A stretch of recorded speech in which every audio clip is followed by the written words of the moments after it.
السلام علیکم ورحمۃ اللہ وبرکاتہ۔ جناب محترم حضرت مولانا سجاد نعمانی صاحب ذاکر کے ذریعے پتہ چلا کہ اللہ تعالیٰ کے فضل و کرم سے آپ اور اہلیہ محترمہ دونوں کورونا سے بعافیت شفا یاب ہو گئے۔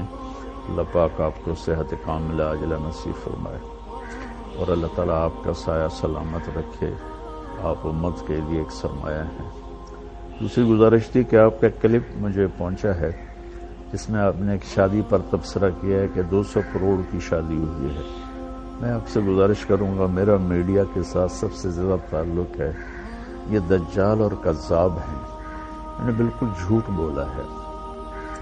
اس گھر سے میرا تعلق کوئی 28 سال پرانا ہے۔ جب یہ چھوٹے سے تاجر تھے تو میری اور ان کا تعلق ہوا، تبلیغ کے ذریعے سے ان کے یہ تبلیغ میں لگے، جانا شروع کیا تو اس سے آنا جانا تعلق محبت شروع سے رہا۔ ان کے والدہ کا جنازہ، والد کا جنازہ میں نے پڑھایا،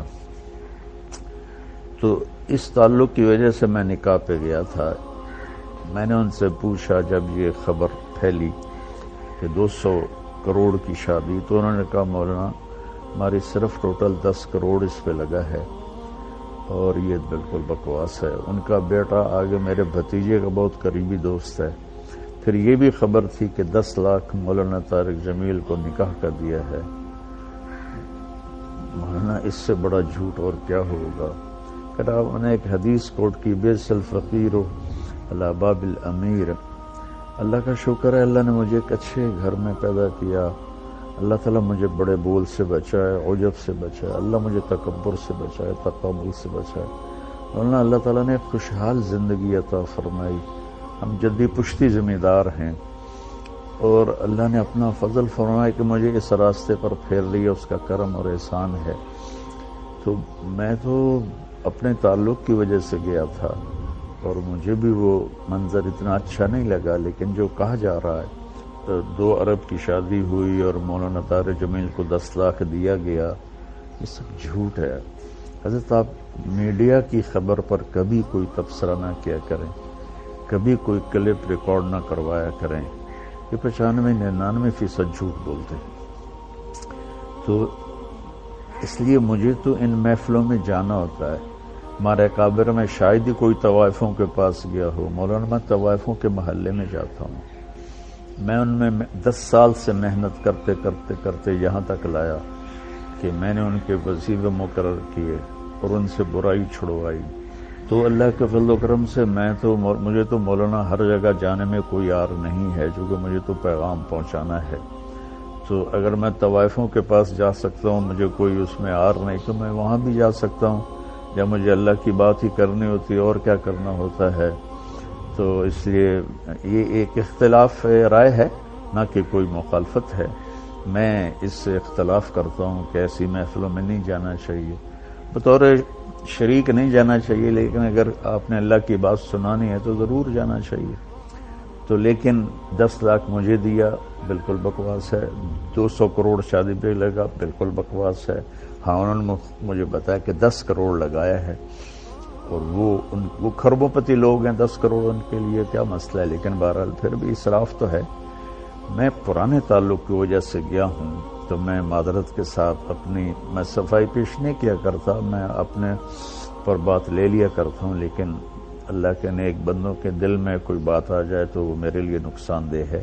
میں نے اپنی صفائی پیش کرنے کے لیے بات عرض کی ہے کہ 2-4 لقمے روٹی کے کھائے تھے اور اسی پاؤں پہ میں واپس آ گیا تھا، اور ان پر بھی یہ بالکل جھوٹا الزام ہے کہ انہوں نے اتنے پیسے خرچ کیے۔ اور میں معذرت کے ساتھ پھر معافی چاہتا ہوں اگر میری کوئی بات بری لگی ہو۔ میں نے کوئی کسی عجب کی وجہ سے یہ نہیں بتایا کہ میں طوائفوں کے پاس جاتا ہوں یا فلمی اداکارائیں ہیں وہاں جاتا ہوں، گلوکار ہیں، گانے والے، گانے والیاں، سب کے پاس میں جاتا ہوں، ان سے بات کرتا ہوں، تو ان کے بڑے اچھے نتائج ہیں۔ اور باقی ہدایت تو اللہ دیتا ہے، میرے ذمہ تو ہے بلغ ما انزل الیک من ربک، میرے ذمہ تو اتنا ہی ہے۔ اللہ تعالیٰ مجھے آپ کو اپنی حفظ و امان میں رکھے۔ السلام علیکم ورحمۃ اللہ وبرکاتہ۔ وعلیکم السلام ورحمۃ اللہ وبرکاتہ.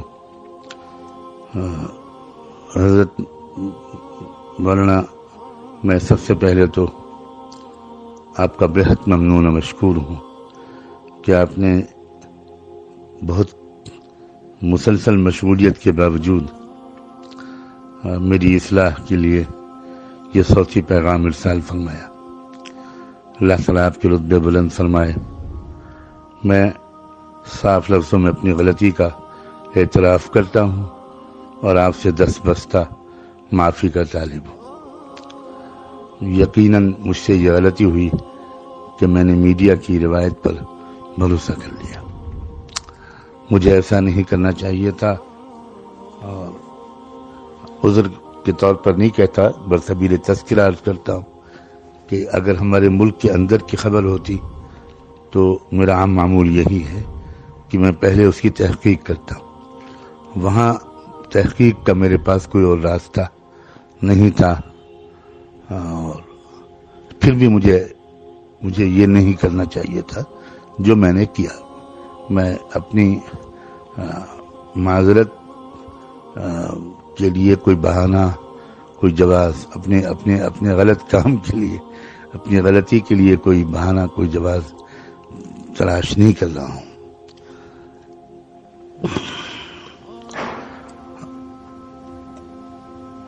یہ بھی میں تذکرہ کر دوں کہ یہاں ہمارے ملک کی جو صورتحال ہے، حالات ہیں، اس میں ہم لوگوں کو بہت شرمندگی اس لیے بھی ہوتی ہے کہ یہاں کروڑوں کی تعداد میں، بلا مبالغہ کروڑوں کی تعداد ایسے غیر مسلموں کی ہے کہ جو کروڑ پتی ہیں، ارب پتی ہیں، کھرب پتی ہیں، مگر وہ ایسی تنظیموں سے وابستہ ہیں، تحریکوں سے وابستہ ہیں. ان کے اندر ایسا شعور، قومی شعور بیدار ہو گیا ہے کہ انہوں نے یہ اس عہد نامے پر دستخط کیے ہیں اور اس عہد کو نبھاتے ہیں کہ وہ اپنے بچوں کی شادیوں پر بہت کم رقم خرچ کریں گے.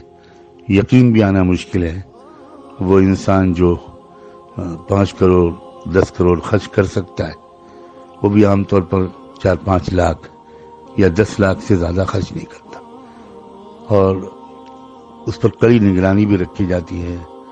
تنظیمیں اپنی ممبرشپ سے ایسے شخص کو نکال دیتی ہیں، اس کا سماجی مقاطعہ، بائیکاٹ کیا جاتا ہے، اور وہ لوگ اپنی وسائل کو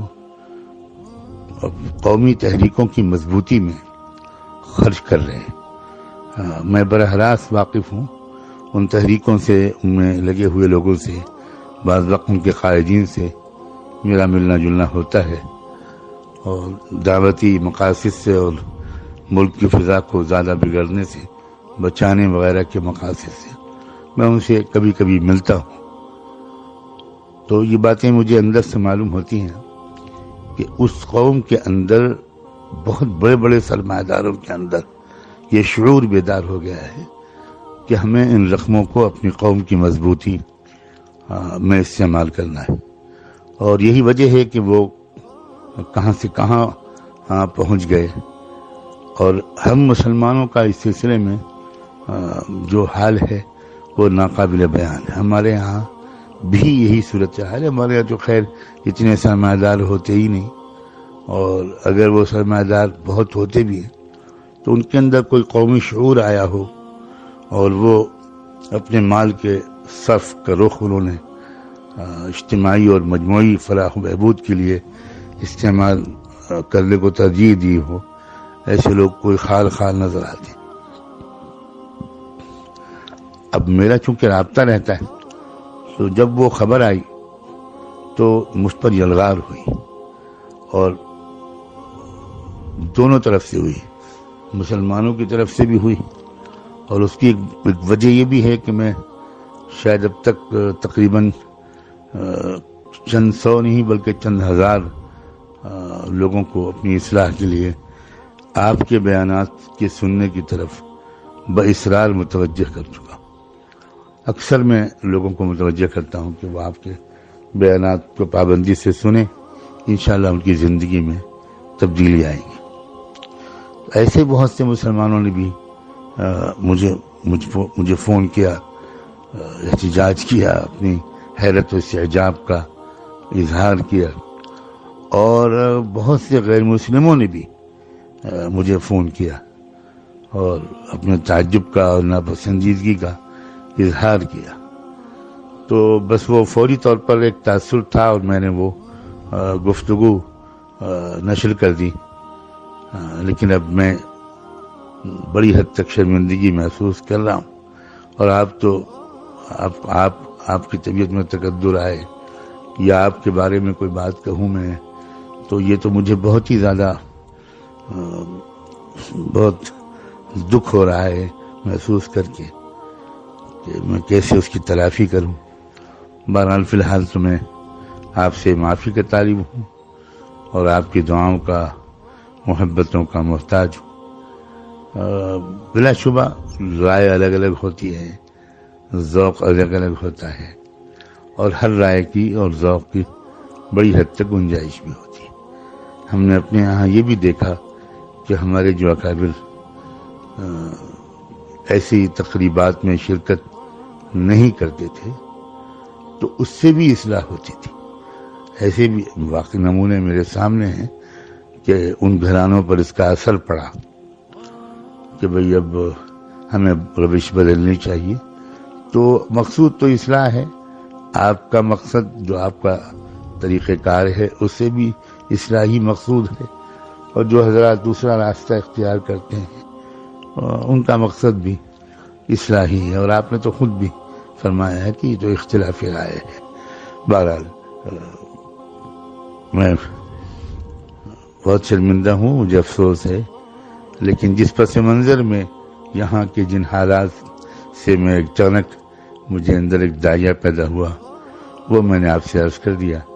اللہ کرے کہ آپ کا دل بھی صاف ہو گیا ہو. میں آپ کی دعاؤں کا بہت محتاج ہوں. جزاکم اللہ وبارک فیکم ونفعنا بما آتاکم. والسلام علیکم ورحمۃ اللہ.